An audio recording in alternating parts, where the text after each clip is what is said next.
நிறைய பேஷண்ட் சொல்லுவாங்க, சார் செலவே இல்லாமல் சொல்கிறீங்க நிறைய விஷயம் சொல்லிட்டு. இப்போ கொஞ்சம் செலவு தான். காப்பரு சும்மா வாங்கி கையில் போட்டேன்.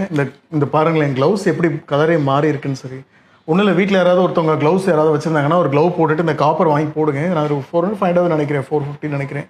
ஒரு கோயில்கிட்ட வாங்கி போட்டேன். யூஸ்வலாக மாற்றிட்டு வருவேன், நைட்டு யூஸ் பண்ணிட்டு காலைல மாற்றிட்டு வருவேன். இன்றைக்கி அப்படியே போட்டு வந்தேன். க்ளவுஸ் பாருங்களேன், இது ரெகுலராக பார்ப்பேன் நான். இந்த காப்பர் போடும்போது இதை நான் காப்பரை எடுத்துட்டேன்னு வச்சுக்கோங்களேன்.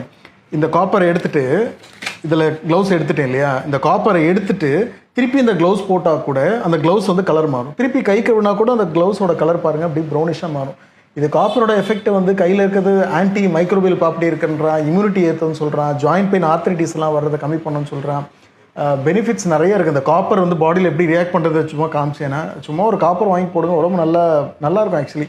அதாவது எதுவுமே பண்ணாமல் சும்மாவே இருக்கணும், ஆனால் எனக்கு அதுவாக எனக்கு வேலை செய்யணும்னு சொல்லுவோம் இல்லையா, அதுக்கு ஒரு டெக்னிக்கு. ஃபஸ்ட்டு ஆன்டி மைக்ரோபியல் ப்ராப்பர்ட்டி அப்படின்னா அந்த பாக்டீரியாவில் இன்ஃபெக்ஷன்லேருந்து ஏற்று போராடுற தன்மை பாடியிலேருந்து உற்பத்தி பண்ணி கொடுக்கும் அந்த காப்பர். இது கையில் போட்டால் கூட ஃபுல் பாடியில் இருக்கிற சர்க்குலேஷனை வந்து நம்ம ஹெல்ப் பண்ணி தரதுன்னு சொல்கிறோம். பிளட் ஃப்ளோ உடம்பு ஃபுல்லாக இருக்கிற பிளட் சர்க்குலேஷன். ரொம்ப நாள் இது ரெகுலராக போடும்போது அது ஜாயின்ட் பெயின், இன்ஃப்ளமேஷன் இருக்குல்ல, சில கை கால் வலி, இதுவும் கம்மியாகுதுன்னு சொல்லி ஒரு ஆர்டிக்கல் இருக்குது. அடிக்கடி இந்த இல்னஸ் வருது இல்லை, அடிக்கடி உடம்பு சரியாமல் போகுது இல்லை, இதுக்கு ஹெல்ப் பண்ணணும்னு சொல்கிறேன். ஏன்னா இம்யூனிட்டியை பூஸ்ட் பண்ணுதுன்னு சொல்கிறேன் இந்த காப்பர். இது ஒரு ஆர்டிக்கல் இருக்குது. பாடியோட எனர்ஜியும் வைட்டாலிட்டியும் இன்க்ரீஸ் பண்ணுதுன்னு சொல்கிறேன். எனர்ஜி லெவல் வந்து இந்த காப்பர் ரெகுலராக போடும்போது இன்க்ரீஸ் ஆகுதுன்னு சொல்லி சொல்கிறாங்க.